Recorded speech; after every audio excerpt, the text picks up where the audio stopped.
Hello, നമുക്കൊരു ഉള്ളിത്തീയൽ ഉണ്ടാക്കി നോക്കിയാലോ? അതിന് നമുക്ക് എന്തൊക്കെയാണ് വേണ്ടതെന്ന് നോക്കാം. ഒരു 4 പച്ചമുളക്, കുറച്ച് വെളുത്തുള്ളി, ഒരു വറ്റൽമുളക്, ഒരു 2-3 തണ്ട് കറിവേപ്പില, പിന്നെ ഒരു 1/2 കിലോ ചെറിയുള്ളിയാണ് ഞാനിവിടെ എടുത്തേക്കണത് കേട്ടോ. പിന്നെ ഒരു അരമുറി തേങ്ങ ചിരണ്ടിയത്, ഒരു നെല്ലിക്ക വലിപ്പത്തിന് പുളി, നമ്മൾ ആദ്യം വൃത്തിയാക്കി എടുത്ത് വെച്ച ചെറിയുള്ളി നമുക്ക് ഇതുപോലെ ചോപ്പറിലേക്ക് ഇട്ട് കൊടുക്കാം. നമ്മൾ ഓരോന്നോരോന്ന് അരിഞ്ഞെടുക്കുമ്പോൾ നമുക്ക് കണ്ണിനും ഒരു വിഷമം വരും. അതൊക്കെ നമുക്ക് ഈ ചോപ്പറിലിട്ട് ആക്കുമ്പോൾ എളുപ്പമാക്കി കിട്ടും. ചോപ്പറില്ലാത്തവർ നമ്മൾ മിക്സീൻ്റെ ജാറിലേക്ക് ഇട്ടിട്ട് ചെയ്താൽ മതി. 2 പ്രാവശ്യം ജസ്റ്റ് ഒന്ന് 2 പ്രാവശ്യം ക്രഷ് ചെയ്യുമ്പോഴത്തേക്കും മിക്സിൻ്റെ ജാറിൽ ആവശ്യത്തിന് നുറുങ്ങി കിട്ടും കേട്ടോ. ഇത് നമുക്കിപ്പോൾ ഒരു പ്ലേറ്റിലേക്ക് മാറ്റിയെടുക്കാം. നമുക്ക് ആ പുളിയിലേക്ക് കുറച്ച് നല്ല ചൂട് വെള്ളം ഒഴിച്ചു കൊടുക്കാം. അതവിടെ ഇരിക്കട്ടെ. അപ്പോഴത്തേക്കും നമുക്ക് അടുപ്പയിൽ ഇച്ചിരി എണ്ണ ഒഴിച്ച് ചീനച്ചട്ടിയിൽ തേങ്ങയിട്ട് വറുത്തെടുക്കാം. നല്ലപോലെ വറുത്തെടുക്കണം. എല്ലാവർക്കും തേങ്ങ വറുത്തെടുക്കാൻ അറിയാമായിരിക്കുമല്ലോ അല്ലേ? അതിനകത്തേക്ക് ഞാനൊരു കറിവേപ്പില ഇട്ട് കൊടുക്കുന്നുണ്ട്. വേണമെങ്കിൽ ഒരു കുഞ്ഞുള്ളിയും ഒരു വെളുത്തുള്ളിയും കൂടെ ഇട്ട് കൊടുക്കാം. ഞാനത് ഇട്ട് കൊടുക്കുന്നില്ല കേട്ടോ. അതിട്ട് കൊടുക്കുകയാണെങ്കിൽ കുറച്ചും കൂടെ ടേസ്റ്റ് വ്യത്യാസം കിട്ടും.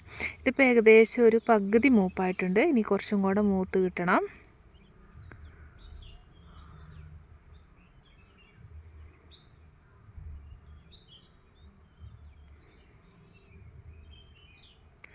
ഞാൻ എപ്പോഴും ഇച്ചിരി എണ്ണ കൂടുതൽ ഉപയോഗിക്കുന്ന ആളാണ് കേട്ടോ. ഇപ്പോൾ ഏകദേശം മൂപ്പായിട്ടുണ്ട്. നമുക്കിതിനകത്തേക്ക് ഇച്ചിരി മല്ലിപ്പൊടി ഇട്ട് കൊടുക്കാം. ഒരു ടീസ്പൂണിന് 3 ടീസ്പൂൺ മല്ലിപ്പൊടിയാണ് ഞാനിവിടെ ഇട്ട് കൊടുക്കുന്നത്.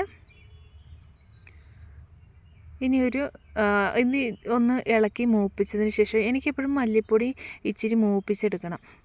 എല്ലാ പൊടികളും കൂടെ ഒന്നിച്ച് മൂപ്പിക്കുന്നേക്കാളും എനിക്ക് കുറച്ചും കൂടെ സൗകര്യം ആദ്യം മല്ലിപ്പൊടി തന്നെ മൂപ്പിക്കുന്നതാണ്. അതിനകത്തേക്ക് ഞാൻ പിന്നെ ഒരു 2 സ്പൂണ് മുളക് പൊടിയും കൂടെ ചേർക്കുന്നുണ്ട്. ഇനി ഒരു 1/4 സ്പൂണ് മഞ്ഞൾപ്പൊടിയും കൂടെ ചേർക്കുന്നുണ്ട് കേട്ടോ. മഞ്ഞൾപ്പൊടി സെപ്പറേറ്റ് ഒന്നും ചേർക്കുന്നില്ല. ഈ പൊടി മൂപ്പിക്കുന്ന കൂട്ടത്തിൽ തന്നെ ഇട്ട് കൊടുക്കുകയാണ് കേട്ടോ. നല്ലോണം മൂപ്പിച്ച് എടുത്ത് വെക്കാം. അതൊന്ന് തണുക്കട്ടെ. അപ്പോഴത്തേക്കും നമുക്ക് വേറൊരു ചട്ടിയിൽ എണ്ണ ഒഴിച്ച് അടുപ്പയിൽ വെക്കാം.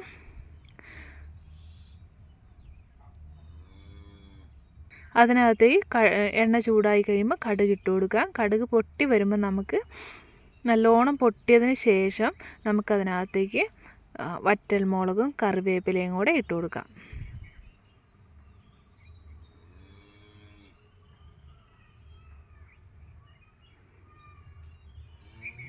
അതിനിടയ്ക്ക് നമ്മൾ നേരത്തെ എടുത്തു വെച്ച തേങ്ങ വറുത്തത് തണുത്തിട്ടുണ്ടെങ്കിൽ നമുക്ക് അരച്ചും എടുക്കാം കേട്ടോ. ഞാനിവിടെ അരച്ചെടുത്ത് മാറ്റി വെച്ചു. ഇനി ഇതിനകത്തേക്ക് നമുക്ക് വെളുത്തുള്ളിയും കൂടെ ഇട്ട് കൊടുക്കാം. വെളുത്തുള്ളി ഒന്ന് മൂത്ത് വരുമ്പോഴത്തേക്ക് പച്ചമുളക് കീറിയതിട്ട് കൊടുക്കാം. ഇതെല്ലാം ഒന്ന് നല്ലോണം വഴറ്റിയതിന് ശേഷം, നല്ലോണം മൂത്തതിന് ശേഷം നമുക്ക് നേരത്തെ എടുത്തു വെച്ച ഉള്ളി ഇട്ട് കൊടുക്കാം കേട്ടോ.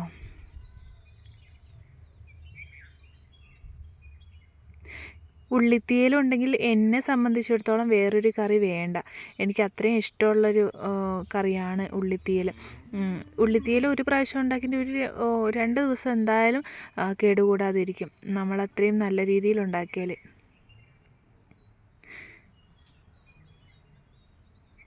ഇനി ഉള്ളി ഇട്ട് കൊടുക്കാം കേട്ടോ.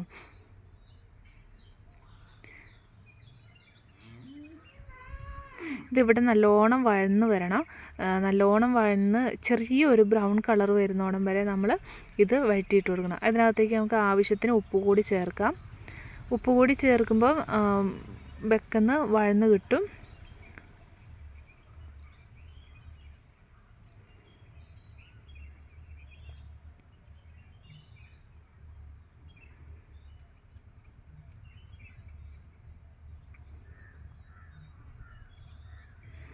ഇതിപ്പോൾ നമ്മൾ ആദ്യം ഇട്ടതിനേക്കാളും നല്ലോണം വഴന്ന് വന്നിട്ടുണ്ട്. അപ്പോൾ ഉള്ളിയുടെ അളവും കുറഞ്ഞിട്ടുണ്ട്. ഇതിനകത്തേക്ക് നമ്മൾ നേരത്തെ എടുത്തു വെച്ച പുളി പിഴിഞ്ഞിട്ട് ആ വെള്ളം ഒഴിച്ചു കൊടുക്കാം. നമ്മൾ ഈ ഉള്ളി വാട്ടി വരുമ്പോഴത്തേക്കും നമ്മുടെ ആ പുളി ചൂടുവെള്ളത്തിൽ കിടന്ന് ചൂടാറി നല്ലോണം കുതിർന്ന് വന്നിട്ടുണ്ടാകും. അപ്പം നമ്മളത് നല്ലോണം പിഴിഞ്ഞങ്ങ് ഒഴിച്ചു കൊടുക്കാം. ഇപ്പം ആവശ്യത്തിനുള്ള പുളിവെള്ളം ഒഴിച്ചു. നേരത്തെ അരച്ച് വെച്ച തേങ്ങേൻ്റെ അരവ് ഒഴിച്ചു കൊടുത്തു കേട്ടോ. ഞാൻ തേങ്ങ അരച്ചപ്പോൾ ഒരു തുള്ളി വെള്ളം പോലും ചേർത്തില്ല കേട്ടോ. ആവശ്യത്തിന് എണ്ണ ഉണ്ടായിരുന്നു. പിന്നെ നമ്മൾ പൊതുവേ വറുത്തരയ്ക്കുമ്പോൾ ഒരു തുള്ളി വെള്ളം പോലും ചേർക്കാതെ അരയ്ക്കുന്നതാണ് കറിക്ക് ടേസ്റ്റും കാണാനുള്ള ഒരു കളറ് കിട്ടാനും. ഇതിപ്പം ആയിട്ടുണ്ട്. നമുക്കിനി ഒരു പാത്രത്തിലേക്ക് മാറ്റാം.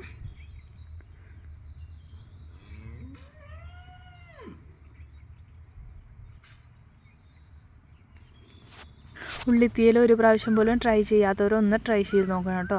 വളരെ എളുപ്പമുള്ള കാര്യമാണ്. ആകെ നമുക്ക് ആ ഉള്ളി പൊളിക്കുന്ന സമയം മാത്രമേ വേസ്റ്റുള്ളൂ. വളരെ ടേസ്റ്റുള്ള ഒരു വിഭവമാണ്. ഈ ഒരു ഉള്ളിത്തീയലിൻ്റെ ഒരു ശകലം ഉണ്ടെങ്കിൽ നമുക്ക് എന്തോരം ഫുഡ് വേണേലും കഴിക്കാം കേട്ടോ. അത്രയ്ക്കും രുചിയാണ്. അപ്പം ഇന്നത്തെ വീഡിയോ ഇത്രയേ ഉള്ളൂ. എല്ലാവർക്കും ഇഷ്ടപ്പെട്ടെന്ന് കരുതുന്നു. ഇഷ്ടപ്പെട്ടെങ്കിൽ ലൈക്ക് ചെയ്യുക, ഷെയർ ചെയ്യുക, സബ്സ്ക്രൈബ് ചെയ്യുക.